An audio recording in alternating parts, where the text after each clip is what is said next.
என்னோட ரிலீஜன் நான் சேஞ்ச் பண்ணிக்கிட்டேன் அவங்களுக்காக. இவ்வளோ ரிஸ்க் எல்லாம் எடுத்துட்டு நான் அவங்கள கல்யாணம் பண்ணிக்கிட்டேன். இப்போ நான் கன்சீவ் ஆயிருக்கேன். கன்சீவ் ஆயிட்ட அப்புறமும் இவ்வளோ கஷ்டத்துல நான் எதுக்கு ஃபைட் பண்ணிட்டு இருக்கேன்? அவங்க வேணும் தானே. ஒரு சைடு லவ் இருந்தா பத்தாதுங்க, 2 சைடும் லவ் இருக்கணும். சொல்றது வேற நடக்கிறது வேறன்னா அதுல அர்த்தமே இருக்காது. அவங்க பொண்டாட்டி குழந்தை வேணும்னு சொல்லிட்டு மீடியாக்கு முந்து சொல்ல வேண்டாம், என் முன்னாடி சொல்லட்டும். அட்லீஸ்ட் வா என் பேரண்ட்ஸ் கிட்ட போயிட்டு பேசலாம்னு சொல்லிட்டு அவங்க என்ன அங்கே ஊருக்கே கூட்டிட்டு போகலாம். இல்லை இப்போ எல்லாருக்கும் தெரிஞ்சிருக்குல்ல, சார்ட் அவுட் பண்ணல, நம்ம சார்ட் அவுட் பண்ணிக்கலான்னு. இல்லை இல்லை ஃப்ரெண்ட்ஸ் எல்லாம் இருக்கோம். இல்லை ஏன்னா நமக்கு 2 பேருக்கு கல்யாணம் பண்ண ஃப்ரெண்ட்ஸே இருக்குல்ல, அவங்களெல்லாம் கூப்பிட்டுட்டு ஒரு மீட்டிங் வச்சுட்டு சரி பண்ணலாம்ல. எதுக்கு அவங்க முயற்சி பண்ண மாட்டாங்க? அது எதுக்கும் வந்தாங்க போயிட்டாங்க, அவ்வளோதான். அவங்களுக்கு எல்லாம் இன்டர்வியூ கொடுக்குற டைமு கொஞ்சம் அவங்க வைஃபுக்கு ஒரு 1/2 hour கொடுத்துருந்தா இவ்வளோ பிரச்சனையே போயிருக்காது.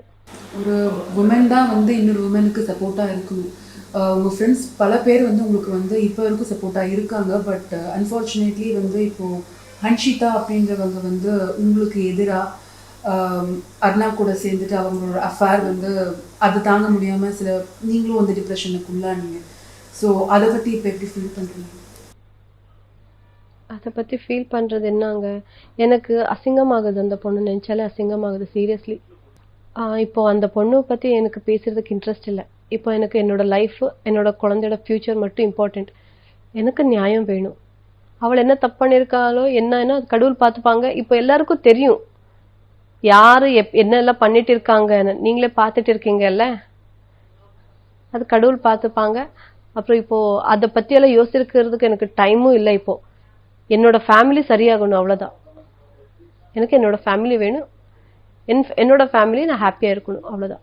இப்போ இந்த 5 years ஆஃப் மேரேஜ் லைஃப் நீங்கள் அர்ணாவோட இருந்திருக்கீங்க இல்லையா? ஸோ இப்போ தான் வந்து அர்ணாவுக்கிட்ட இந்த மாதிரி ஒரு டெண்டன்சி பார்க்குறேன்ற மாதிரி சொல்கிறாரு. இதுக்கு முன்னாடி இந்த மாதிரி சுச்சுவேஷன் வந்து இல்லையா? அவர் வந்து ஒரு ப்ளே பாய் அப்படின்ற மாதிரி சித்தரிக்கப்படுறாரு இல்லையா? அதை பற்றி அவரை பற்றி நான் முன்னாடி கொஞ்சம் தெரியும். ஆனால் எப்போ நம்ம 2 பேரும் நம்ம 2 பேரும் ரிலேஷன்ஷிப் ஸ்டார்ட் ஆயிடுச்சோ அப்போலேருந்து அவங்க எனக்கு ட்ரூவாக தான் இருந்தாங்க. ரொம்ப லவ் பண்ணிட்டு இருந்தாங்க, ரொம்ப கேர் பண்ணிட்டு இருந்தாங்க.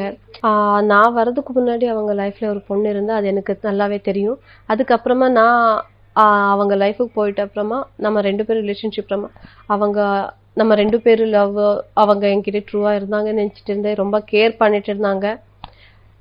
இப்போதான் எல்லாம் தெரியுது. ஒருத்தர் சொல்லிட்டு இருக்கும்போதே நான் இந்த மாதிரி ஒரு பையன் கூட நான் வாழ்க்கையை நடத்திட்டு இருந்தேன். நான் ஷாக்கிங்காக இருக்கு.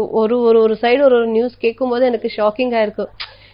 இது நம்ம அந்த மலேசியன் பொண்ணுக்கிட்ட அமௌண்ட் கேட்டது அது ஒரு மாதிரியானா, இல்லை வேற பொண்ணு ப்ளே பாய் மாதிரி இருக்குல்ல, அது கேட்கும் போதே எனக்கு ஷாக்கிங்கா இருக்கு. நான் அவங்களோட லைஃப்ல இருக்கும்போதே அவங்க இப்படி எல்லாம் பண்ணிட்டு இருந்தாங்களா? ஆனா இதெல்லாம் எனக்கு தெரியாம போயிடுச்சு. நான் நம்பிட்டு இருந்தேன். எனக்கு இப்பவும் அது நம்ப முடியல. நிறைய சைட்ல இருந்து நிறைய நியூஸ் கேள்விப்பட்டுட்டு இருக்கேன் இப்போ எல்லாம். ஆனா அவங்க எனக்கு காட்டின அன்பு, அந்த லவ், கேர் எல்லாம் நினைக்கும்போது அப்போ எந்த இதுல அவங்க என்ன அவ்வளோ எல்லாம் லவ் பண்ணாங்க அந்த மாதிரி எல்லாம் இருந்தா எனக்கு அது டைஜஸ்ட் பண்ணவே முடியல. இப்போ இது வந்து மீடியா சைட்லையும் சரி, பப்ளிக் சைட்லையும் சரி ஒரு கம்யூனல் இஷ்யூவாக பார்க்கப்படுது. பட் பல பேருக்கு வந்து இது கம்யூனல் இஷ்யூ கிடையாது. இது வந்து அணு சைட்லேருந்து நிறைய வந்து ப்ராப்ளம்ஸ் இருக்குது அப்படிங்கிறது வந்து திட்டவட்டமாக தெரியுது. ஸோ இது ஏன் இப்படி வந்து ஒரு பொலிட்டிக்கலாக ஒரு கம்யூனலாக இந்த மாதிரி வந்து ஒரு இஷ்யூவாக ரைஸ் ஆகுதுன்னு நீங்கள் நினைக்கிறீங்க? நான் என்னோட கஷ்டம் சொல்லும்போது நான் அந்த இன்டென்ஷன்லேயே சொல்லலை மேம். கம்யூனிட்டி இதில் போகுது, அந்த ரிலீஜன் பெரிய ஒரு இஷ்யூ ஆகுதுன்னு நான் என்னோட கஷ்டம் சொன்னேன். எனக்கு ஆனால் அநியாயம் சொன்னேன், அவ்வளோதான். எனக்கு அர்ணவ் என்னோட லைஃப்பில் என்ன பண்ணியிருக்காங்கன்னு உங்களுக்கு சொல்லியிருக்கேன். 5 years லவ் பண்ணியிருக்கேன். கல்யாணம் ஆகும்போது இப்படி ரிலீஜன் மாற்றிருக்காங்க, கல்யாணம் பண்ணிட்டாங்க. இப்போ நான் கன்சீவ் ஆகிட்டு என்ன விட்டிருக்காங்க. என்னோட கஷ்டம் உங்களுக்கு சொன்னிட்டேன். அதுக்காக இந்த தர்மம் வச்சுக்கிட்டு நான் ஒரு பெரிய சீன் கிரியேட் பண்ணணும் அந்த மாதிரி எதுவுமே இல்லை. என்னோட ப்ராப்ளம் நான் மக்கள்கிட்ட சொல்லியிருக்கேன். இந்த மாதிரி எனக்கு அநியாயம் நடத்திருக்கு, எனக்கு நியாயம் வேணும்னு கேட்டிருக்கேன், அவ்வளோதான்.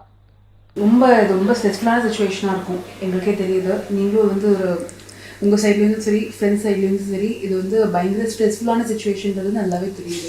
ஸோ டாக்டர்ஸ் என்ன சொல்கிறாங்க, என்ன மாதிரியான இது வந்து அவங்கள வந்து பண்ண சொல்கிறாங்க, மென்டலி ஃபிசிக்கலி என்ன மாதிரியான உங்களுக்கு மெடிசன் சப்போர்ட் கொடுக்கப்படுறது சொல்லுங்கள்.